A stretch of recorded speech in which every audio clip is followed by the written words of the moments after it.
साथियों, मैं चंदन कुमार गुप्ता आप सभी साथियों को परफेक्ट ट्यूशन में स्वागत करता हूं।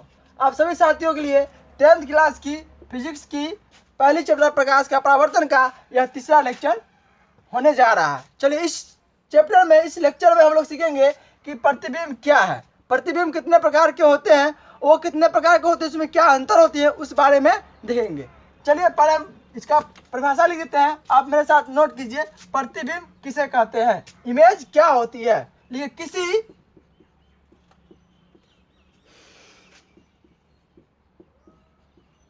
बिंदु स्रोत से आती प्रकाश किरणें दर्पण के परावर्तन के बाद जिस बिंदु पर काटती है उसे उस बिंदु को प्रतिबिंब कहते हैं। ठीक है, आप देखिए,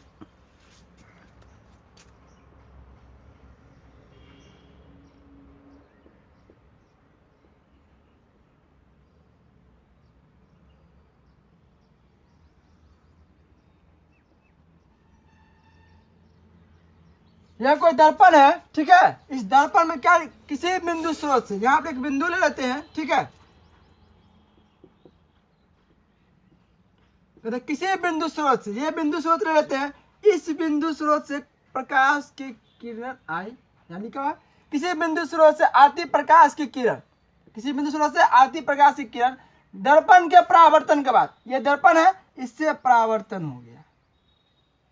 ठीक है, ये प्रकाश की किरण आई, दर्पण का परावर्तन हो गया। ठीक है, और यहाँ एक लेंगे, एक वस्तु यहाँ से जो सी से गुजरेगा,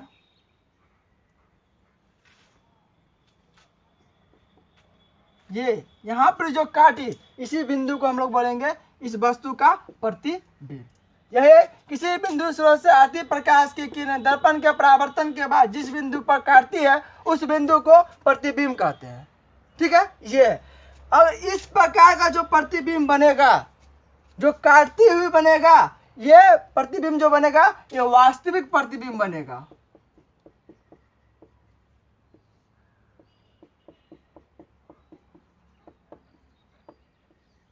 कैसा बनेगा, वास्तविक प्रतिबिंब बनेगा। लेकिन जब ऐसे बोले, जब किसी बिंदु स्रोत से आती प्रकाश की किरणें दर्पण के परावर्तन के बाद जिस बिंदु पर काटते हुए प्रतीत हो, काटते हुए प्रतीत हो, उस बिंदु को, वहां पर जब काटते हुए प्रतीत होगा तो वहां पर जो प्रतिबिंब बनेगा वह प्रतिबिंब जो होगा आभासी प्रतिबिंब होगा। यहाँ देखिए इसका चित्र, यह आप लोगों को बताएंगे कौन सा दर्पण है, ये कौन सा दर्पण है। आगे पहले हम देख लेते हैं प्रतिबिंब का डिफिनेशन। चलिए,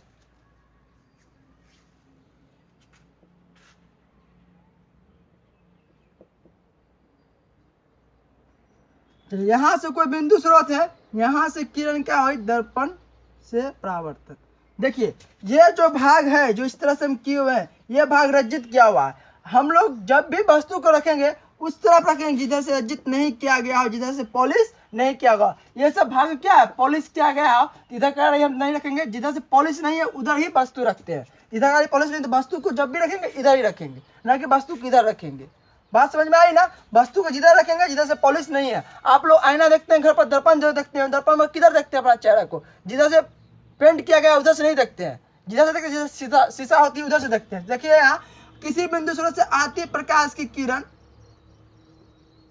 अब दर्पण के पीछे क्या है, पॉलिश किया गया है, तो पीछे तो किरण जाएगी नहीं, तो ये ऐसे मूव करेगा। जब इसको हम पीछे की ओर करेंगे ना, तो ऐसा लगेगा जैसे मैं एफ से गुजरा हुआ हो। क्या हो, जैसे लगेगा कि किरण जो है, ये किरण को देखेंगे तो हमको लगेगा क्या एफ से निकला हुआ है। और एक बिंदु जो है यहां से आएगा सी से,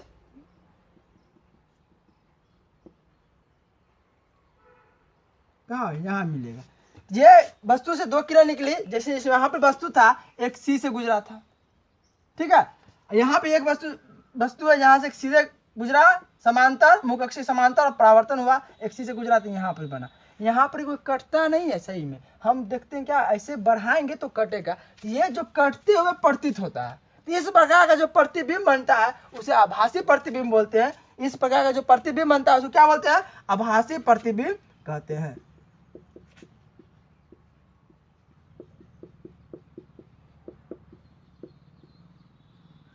बात समझ में आई ना, तो यहीं से डिफरेंसेस हम लोग बोल सकते हैं प्रतिबिंब कितने प्रकार के होते हैं? प्रतिबिंब दो प्रकार के होते हैं, एक वास्तविक प्रतिबिंब होता है, एक आभासी प्रतिबिंब होता है। दोनों में क्या अंतर है ये हम समझ चुके हैं, ठीक है। किसी बिंदु स्रोत से आती प्रकाश की किरण दर्पण के परावर्तन के बाद जिस बिंदु पर काटती है, काट दी तो वास्तविक प्रतिबिंब। कैसा प्रतिबिंब? वास्तविक प्रतिबिंब।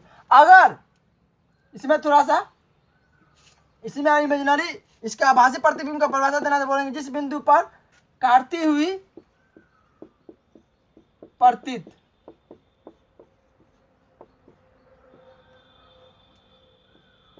होती है आभासी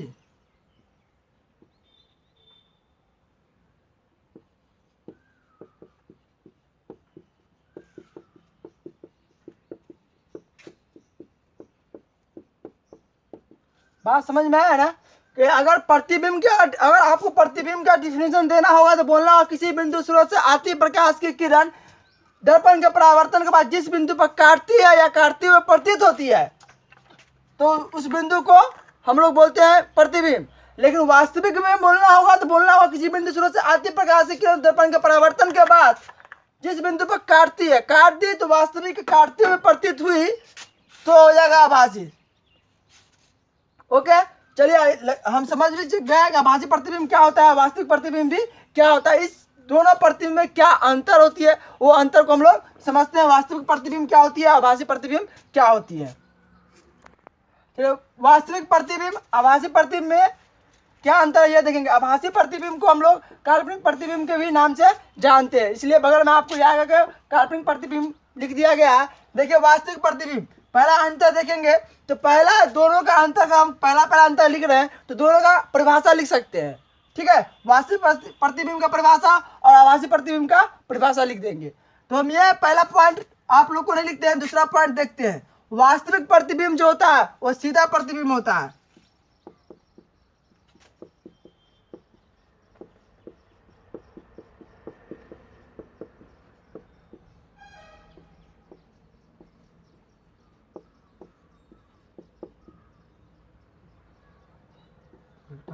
सीधा बोल। वास्तविक प्रतिबिंब उल्टा प्रतिबिंब होता है।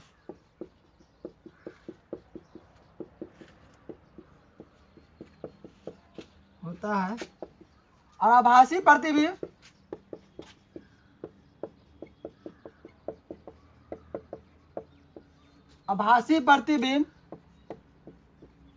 सीधा प्रतिबिंब होता है। तीसरा अंतर देख सकते हैं, इस प्रतिबिंब को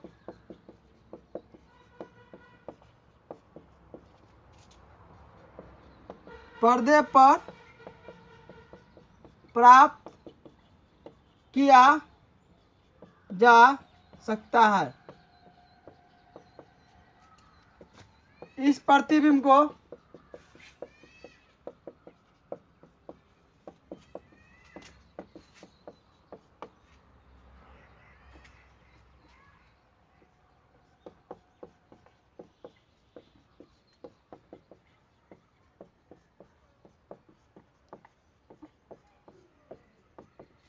देखिए पहला आपका अंतर दोनों का जो परिभाषा था वो हो गया। दूसरा अंतर जो है वास्तविक प्रतिबिंब जो होता है उल्टा प्रतिबिंब होता है और आभासी प्रतिबिंब जो होता है सीधा प्रतिबिंब होता है।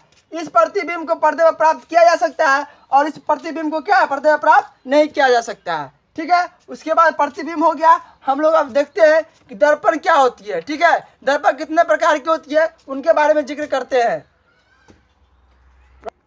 दर्पण मिरर की बात किया जा रहा था। दर्पण क्या होता है? दर्पण एक प्रकाशीय युक्ति है जो प्रकाश के परावर्तन के सिद्धांत पर कार्य करती है। आपके पास दर्पण है, मान लीजिए आपके पास यार ये समतल दर्पण है, क्या होगी? प्रकाश आएगी, दर्पण से परावर्तन। ये क्या है? दर्पण जो होती है ना ये प्रकाश के परावर्तन, ये क्या हुआ? प्रकाश का परावर्तन हुआ ना, तो प्रकाश के परावर्तन के सिद्धांत पर कार्य करते हैं। अब बात करते हैं दर्पण कितने प्रकार के होते हैं। तो यहाँ देखिए दर्पण जो होते हैं 3 प्रकार के होते हैं। कौन कौन होते हैं? एक समतल दर्पण, एक गोलीय दर्पण, एक परवलयाकार दर्पण होती है, ठीक है। अब बात करते हैं फिर से, समतल दर्पण किसे कहते हैं, गोलीय दर्पण क्या होती है, प्रवलयाकार दर्पण क्या होती है। ठीक है, आप अभी चित्र के माध्यम से समझने की कोशिश कीजिएगा, तो यहाँ पे समझा जा सकता है। समतल दर्पण जो होता है, जिसका सतह जो होता है समतल होता है, इस तरह से। ठीक है, गोलीय दर्पण देखिएगा तो ये जो होता है, इसका सतह जो होता है एक गोला होता है। ऐसे जब हम समतल दर्पण, गोलीय दर्पण, प्रवलयाकार दर्पण बताएंगे तो उसमें बात करेंगे। अभी फिलहाल देखिए समतल दर्पण का जो सतह, ऐसा दर्पण होता है जिसका सतह जो होता है समतल होता है। गोलीय दर्पण क्या होता है, जिसका सतह क्या होता है, एक गोल होता है। और प्रवलयाकार क्या होता है, जो ये ऐसे बनाती है। ठीक है, और हम फिर जानते हैं कि गोलीय दर्पण को दो भागों में बांटा जाएगा। आपको एक बनाएगा अपतल दर्पण,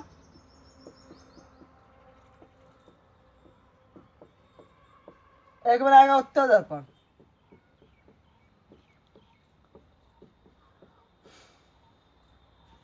ठीक है, आप इससे पहले जो प्रतिबिंब की हम परिभाषा दे रहे थे, उस वक्त जो चित्र बनाए रहे थे ऐसे, यही था अपतल दर्पण।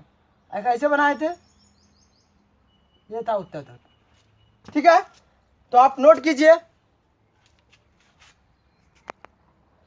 तो देखिए समतल दर्पण क्या होती है, वैसा दर्पण जिसका परावर्तक सतह जो होती है समतल होती है। परावर्तक सतह कैसा होता है, समतल होता है। देखिए सीधा है ना, यही है समतल दर्पण। ठीक है, गोलीय दर्पण क्या होता है, वैसा दर्पण जिसका परावर्तक सतह किसी खोखले गोले का एक भाग होता है। ये जो है गोला, किसी खोखले गोला का क्या होता है, एक भाग होता है, यही है गोलीय दर्पण। ठीक है, गोलीय दर्पण कितने प्रकार का, जस्ट बात किए थे। देखिए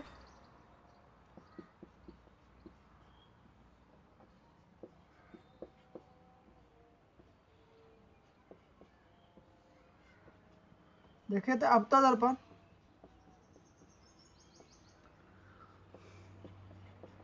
एक देखे थे उत्तल। आप कहिएगा अपतल दर्पण किसे कहते हैं, उत्तल दर्पण किसे कहते हैं। देखिए ये जो गोलीय दर्पण है उसी का भाग है अपतल दर्पण और उत्तल दर्पण। इसका परिभाषा जो मिलेगी हमें यही गोलीय दर्पण से ही मिलेंगे। और उत्तल दर्पण, अपतल दर्पण की परिभाषा देना है तो हम बोलेंगे जब गोलीय दर्पण को, ये गोलीय दर्पण, ठीक है, जब इसको बाहर से पॉलिश किया जाता है आपको। ठीक है, इस भाग को देख सकते हैं आप जब इस साइड को हटा देते हैं, इस प्रकार का जो दर्पण प्राप्त होती है वह दर्पण क्या है, अपतल दर्पण है। तो अपतल दर्पण का परिभाषा कैसे दे सकते हैं, बोलेंगे जब गोलीय दर्पण को बाहर से पॉलिश किया जाता है या बाहर से रंजित किया जाता है, तो इस प्रकार जो दर्पण प्राप्त होते हैं उस दर्पण को हम लोग बोलते हैं अपतल दर्पण बोलते हैं। और उत्तल दर्पण की परिभाषा देना है तो लिखेंगे जब किसी गोलीय दर्पण को अंदर की सतह को पॉलिश करने से जो दर्पण की प्राप्ति होती है उस दर्पण को क्या बोलते हैं, उत्तल दर्पण कहते हैं। बस थोड़ा सा का अंतर है, अपतल दर्पण में क्या करते हैं हम लोग, जो बाहर से पॉलिश करते हैं, बाहर से रंजित करते हैं, और उत्तल दर्पण में क्या करते हैं, अंदर से रंजित करते हैं। यही हो गया आपका अपतल दर्पण, यही हो गया उत्तल दर्पण। आप देखते हैं कि अपतल दर्पण उत्तल दर्पण में क्या अंतर है वो देखेंगे। तो हम लोग देखते हैं अपतल दर्पण और उत्तल दर्पण में क्या अंतर होती है। देखिए गोलीय दर्पण को जब बाहर से रंजित करते हैं तो इस प्रकार से बना दर्पण जो होती है वो अपतल दर्पण होती है। ठीक है, गोलीय दर्पण को जब अंदर से रंजित करते हैं तो इस प्रकार से प्राप्त दर्पण को उत्तल दर्पण कहते हैं।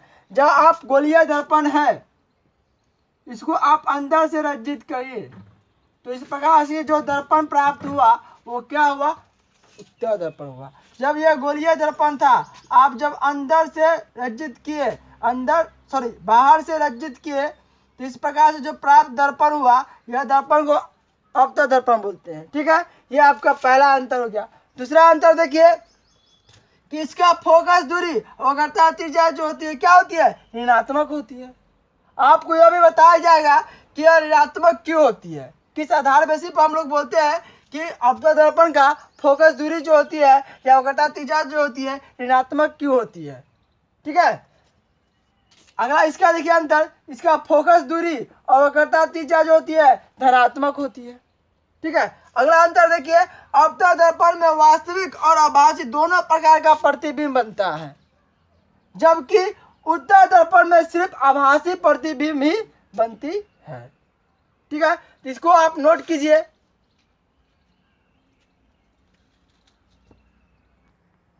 समतल दर्पण का गुण, समतल दर्पण में जो प्रतिबिंब बनता है उस प्रतिबिंब का क्या गुण होता है, वो गुण हम लोग देखते हैं। देखिए, प्रतिबिंब दर्पण के पीछे बनता है। आप लोग समतल दर्पण से परिचित होंगे। समतल दर्पण कहने का अर्थ ये है कि आप जो अपने घर पर आईना में जो फेस देखते हैं अपना, उसी आईना जो है आपका वो जो दर्पण है वही समतल दर्पण है। तो पहला अंतर बोला कि प्रतिबिंब दर्पण के पीछे बनता है। तो दर्पण के पीछे बनता है तो आप अपना फेस देखते हैं तो क्या दर्पण के आगे थोड़ी बनता है, दर्पण के तो पीछे बनता है। तो पहला गुण हो गया इसका। दूसरा गुण देखिए, प्रतिबिंब वस्तु की अपेक्षा सीधा बनता है। जब आप अपना चेहरा प्रतिबिंब दर्पण में देखते हैं तो क्या उल्टा बनता है, सीधा ही बनता है। यही दूसरा गुण है।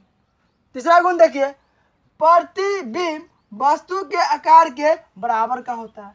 आप जो दर्पण देखते हैं अपना फेस या अपने पूरा शरीर को, तो जितना बड़ा आप देखते हैं उतना बड़ा आपका दर्पण में होता है। तो वही तीसरा गुण हुआ कि प्रतिबिंब जो वस्तु के आकार के बराबर होते हैं।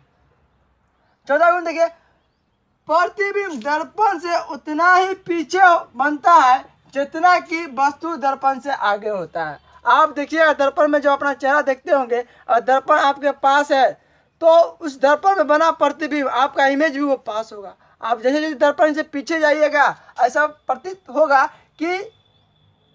क्या होता ही है कि आप जैसे दर्पण से पीछे की ओर जाइएगा तो आपका प्रतिबिंब दर्पण में क्या होगा, पीछे की ओर जाएगा। मतलब ये अगर दर्पण है इसमें आपका इमेज बन रहा है, जैसे जैसे आप इधर की ओर आइएगा प्रतिबिंब भी जो होगा दर्पण के पीछे की ओर बनते जाएगा। ओके, आगे देखिए, प्रतिबिंब पार्श्विक रूप से उल्टा बनता है। पार्श्विक रूप से उल्टा बनने का मतलब क्या है कि आप दर्पण में देखिएगा कोई व्यक्ति अपना लेफ्ट हैंड से कोई वर्क कर रहा है तो दूसरे व्यक्ति को ऐसा महसूस होता है कि जैसे वह अपना लेफ्ट हैंड से वर्क कर रहा है। जब आप दाएं हाथ से कोई काम करते रहिएगा तो अगले व्यक्ति को ऐसा महसूस होगा कि वह अपने बाएं हाथ से काम कर रहा है। इसी को बोलते हैं पार्श्विक रूप से उल्टा। उल्टा नहीं बनता है, प्रतिबिंब तो सीधा ही बनता है। यहाँ लिखा हुआ है प्रतिबिंब सीधा बनता है, लेकिन पार्श्विक रूप से उल्टा। आप अपने राइट हैंड से काम कर रहे हैं तो अगले को लगेगा क्या कि वो लेफ्ट हैंड से काम कर रहा है। जैसे समतल दर्पण देखे होंगे, अगर यहाँ पर कोई आर लेटर रखा हुआ है, इसका जो प्रतिबिंब में जो बनेगा वो ऐसे बनेगा, बना है ऐसा ही। ये भी ऊपर है, ये भी ऊपर, लेकिन पार्श्विक रूप से उल्टा बना हुआ है। दर्पण रखिए तो ऐसे बनता है। ठीक है, अब कहता है वस्तु की दूरी बराबर प्रतिबिंब की दूरी। ये अगला पॉइंट 6 में लिखिएगा। वस्तु की दूरी कहने का मतलब ये हो गया कि हम दर्पण से जितना दूर पर है मेरा प्रतिबिंब भी दर्पण में उतना ही दूर पर बनेगा। तो ये कहता है वस्तु की दूरी बराबर प्रतिबिंब की दूरी।